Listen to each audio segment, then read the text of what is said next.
And I considered my businesses or my project my babies. So if the actual baby arrived, they would have to go away. That was my mindset.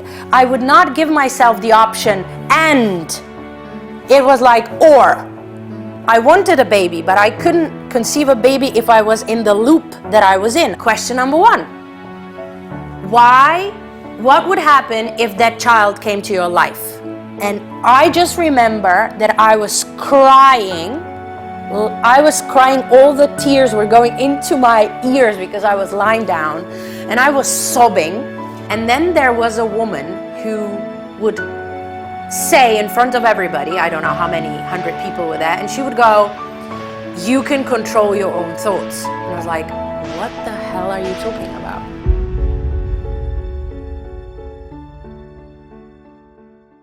It's not easy sometimes to be a woman, and it's not easy to be a woman who is fighting and fighting and fighting for a baby. Amen. Amen, sister. Amen, sister. We know. Well, now when I look back at my journey, and probably when you look at your journey and many women who have gone through this journey, you see it as a blessing, right? But when you're in the eye of the tornado, right, you keep saying to yourself, why is this happening to me? Why is this happening to me? Why me? And now when I talk to women who are going through the situation of having a challenge conceiving a baby, I ask them a question which is shocking. And sometimes they would smack me, right? But then they know that I know them. And I always say, in every life situation which seems unpleasant and is unplanned, and I say, why is this happening for me? And that is the biggest change. And now when I look back at the 9 years when I couldn't conceive a baby, it was all happening for me. Because that was the time that I started taking care of myself and found the strength and found the being inside of me who could take care of another being. Because I had so much work with myself in all that time, going through a painful divorce and going through a big fall down in my business. And how could I have been who I am to my son today if I hadn't gone through all that? So I see it as a blessing, and I know you do. You helped me a lot with realizing that that pain was basically the biggest reward or the biggest gift. And this made it lighter that I had people around me, that I had you who went through this, so that I would stop feeling ashamed, alone, guilty, unworthy, scared. Because before I started talking about my journey of conceiving Noah after 9 years, I never realized that it's not about me now. I'm not the brave one. I am just somebody who has learned something from my story. And because I have healed myself through this process, I can now help heal other women by showing them that it doesn't, if you have no medical problems. Of course, I had no medical problems and I could still not conceive. So I'm talking mostly about women who don't have medical conditions. But even if you do, I know a lot of examples where women started taking care of themselves, self-love, within self-love, inner dialogue. What am I saying to myself? How do I feel? What am I doing to my body? That they conceived. So basically, it was my biggest blessing. And I still see it as the biggest blessing because it was my rebirth. And then with Noah being 8 months or 6 months, and then another rebirth because I didn't know how to be a mom and a mompreneur, because my mindset was hustle, hustle, hustle, hustle, hustle. When they see that you are busy, when they see that you can do everything like a superman, superwoman, then you're worthy. And then they will go, she's really a great human. And I stopped being the ambassador for hustle hard and be a superhuman, and I'm busy all the time, but really I love provoking by saying, this is my day at work, and I show how I'm lying in my on my terrace with a beautiful view of the castle, because I live in a really small village, and just take care of me. You said once that you were your own contraceptions. Yes. Oh, This is a very powerful sentence. it is a very powerful sentence, and it felt really powerful when I could actually see what I was doing to myself. So you helped me a lot with being more self-aware of what I was thinking. And then you invited me to the seminar with Marisa Peer. And then there was a woman who would say in front of everybody, I don't know how many 100 people were there, and she would go, you can control your own thoughts. And I was like, what the hell are you talking about? How can I control my thoughts, right? I had no self-awareness. That was in October 2015, right? After 9 years of me trying to get pregnant. I go to that seminar, and there was a reason why you and Smillion invited me there, because you knew I needed to hear that, right? And this means having a tribe, having people, having friends who know what you need, not just what I want, right? I wanted a baby, but I couldn't conceive a baby if I was in the loop that I was in. I can't, why is this happening to me, blah, blah, blah, blah, blah. So Marisa Peer talks about you can control your mind, you can control your thoughts. I was like, what the hell, where am I? What is this woman talking about? And then she's gonna do a hypnosis on us. And I was like, I'm gonna be the first person in history that hypnosis is not gonna work on me, right? So, you know. And then Smillion, and I know everybody, I don't know if we were lying on the floor at the back of the room, and she went into a group hypnosis. This was the first time ever that I said, okay, I'll go with it. That is what you need to do, right? I will go through something which has no logic in my then mindset, but let's do it, right? It feels good. And this is what people need to know. It has to feel good. It doesn't have to be logical. So I said, okay. So we're lying down, and she goes, 5, 4, you're gonna go and you're gonna remember 3 pictures from your past. And I'll go, yeah, right. Not me, ever. She goes, 5, 4, 3, boom, picture. And I was like, what the hell is happening? So I was seeing me when I was 8 months young, and then 3 years, and then 14. So, and I just remember that I was crying. All the tears were going into my ears because I was lying down, and I was sobbing. And then she said, just embrace the inner child, all 3 versions of you. And I don't know how I remember that. I don't remember what I ate yesterday. Miran is making fun of me every day because I don't remember the stupid, irrelevant stuff. And I remembered the feeling when I was 3 years old. I remembered every detail, me. And I was like, that's not possible. But that's the power of the subconscious, right? And you can always tap into it. Now I know. So she said, embrace the 3 Lenjas and tell them we're doing fine. I was sobbing. And I remember for the first time in my life, I felt, after trying to have a baby, I felt I could really take care of another human being beside me, because we're quite a burden to ourselves sometimes, right? If we are full of something that doesn't belong to us. So we are a burden. And then I felt lighter, and I was like, wow, I feel I could take care of somebody, right? So that was October 15, 2014, 2015. And then Marisa said, go to my website, there is a free ebook. So free, right?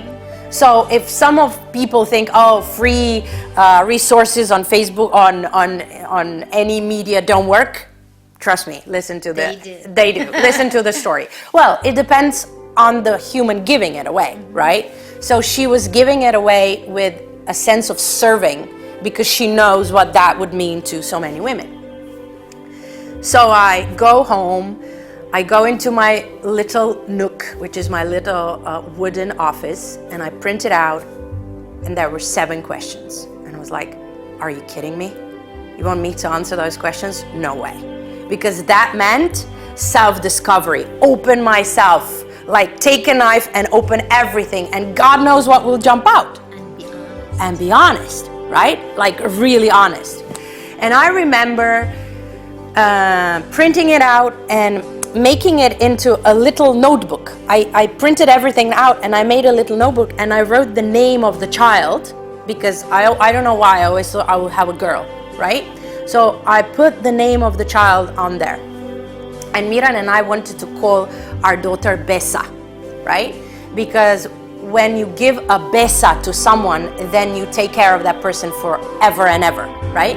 And this was, I put Besa on the little notebook I created out of her worksheets.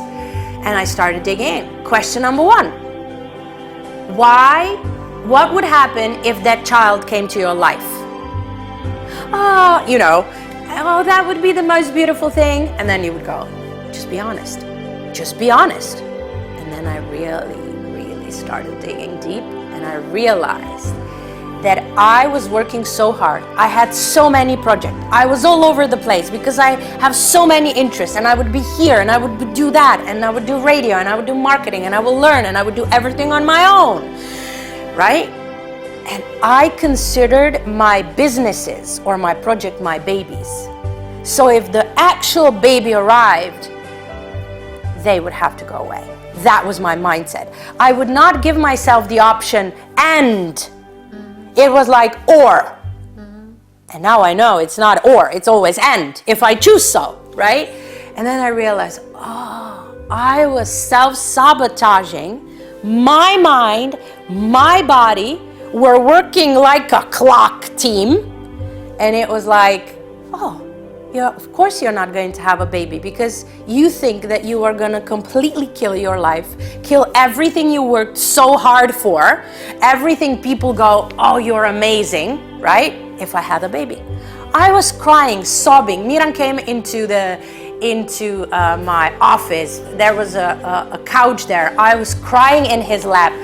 I was so honest with him about everything. He told me how he felt when we were doing babies on command. He didn't tell me that before, I said, I'm ovulating, right? Let's go. And that was our reality in the past year. Mm-hmm. And then he told me, I felt horrible. I didn't even want to know that you're ovulating, but I love you and I want to have this kid, but it was horrible. So how can you create magic out of feeling like shit? You can't, right? So we needed to turn this shit into the fertilizer so we can create this miracle that is possible. So there were some other questions and I answered them all, and I had deep conversations with myself and Miran about everything. And then it was a really warm November, and we just said, we want to make this fun. We want to have fun, right? So we went out and we just loved being together in nature. And I was pregnant on December 14th already. So 2 months. Yes. That was the most, I was late again, which happened for 9 years. I was sometimes late 60 days, 30 days, 42 days. And always hoping. Always hoping. And then, with my ex-husband, I couldn't talk about this really. It was more me. It's like I realize now that maybe he knew that I was not the woman that he's gonna have his babies with. But that was really difficult for me to comprehend then. I was not as high in my self-awareness then. And the thing is that what did I want to say? That you discussed with Mira. Yes, that I could discuss with Miran whatever was happening with me. So the thing is that I was late, and at this point it was December. I had a lot of work, a lot of projects. It was also us working together as 466 Club, and we were creating presents for 200 children from socially poor families, and we were helping them. So I had a lot of projects, and I said, look, I cannot have this fear of is it or isn't it. Let's just go and buy the test. So we live in a little village, and we had to drive 4 kilometers to Ormož to buy tests. So we buy 2 and then 4 kilometers back. But I was so, I want to know. I said, stop. And he was like, what? In the middle of the road? I said, just go to the field. So he turned to a field. A real field? A real field, right? And I just stopped the car. I'm gonna pee here, and I'm gonna do the test here. I can't wait to get home. I was like, okay. So I was wearing a poncho, right? And I was peeing on the, and I just gave it to Miran, thinking, of course, the 67th, no, I can handle it. And he was like, we're pregnant. And I was like, and I was looking up this is not the moment to make fun of me. This is not the moment. And he was like, look. And it was a plus. And I was like, that's it? This is how you create miracles? By just, being not your own contraception?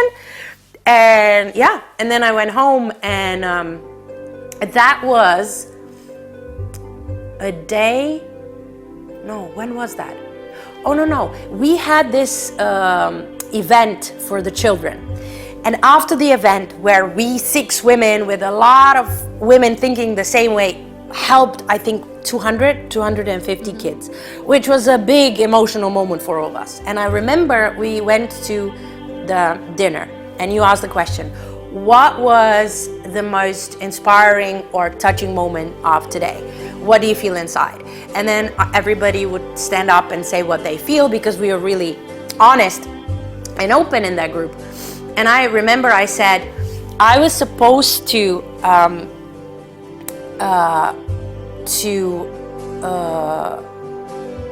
I got my period today, on that day, 10th of December. And for the first time, I did not feel, why is this happening to me? And I was not jealous of all the other moms. And I was just like, I will be there for these kids because they need me now. My kid will get me eventually, but right now I will focus, and I will not be sad because I am not given a gift to my child yet. And it's like I was getting lighter with my thoughts, and this is what maybe lifted out something in my body. And then Miran and I went to Vienna, and we just had a good time, but the period just did not arrive. It arrived and then it wouldn't show itself. And then we came home Monday, and then I did that, and this is where we found out. What emotional story. Yes. And we all have these emotional stories. Yeah. So you can be your own contraceptions. Yes. But you can be also your best friend. Yes. So never give up. No. It can last more than 10 years. Yeah. For somebody. You know that. Yeah. 10. Yes, 10. But it doesn't matter. Yes. But the thing is this, with hope and wishing. The thing is, when you say, I wish, I hope, I want, I need, you are saying, I don't have it now. Right? So you are in a feeling of scarcity. I'm lacking something. If I knew that, I would get pregnant faster. But that was my story. I needed it just in the right timing. But what I would suggest to women nowadays is that they put out the intention, I choose to feel like an amazing mother. I choose my body to be open. You see, instead of I wish my body was strong enough to give me a child, you go, I choose my body. Or I see my body being open, getting ready, accepting the child. You don't leave it to hope as, oh, I hope one day. I choose one day, because then you are in power. So it's just a different way you talk to yourself, because I talked about hypnosis and Marisa Peer, which helped me a lot, but even if none of us believe that or have not experienced hypnosis, we are doing it to ourselves every day, and that is self-hypnosis. I'm this kind of person, I could never.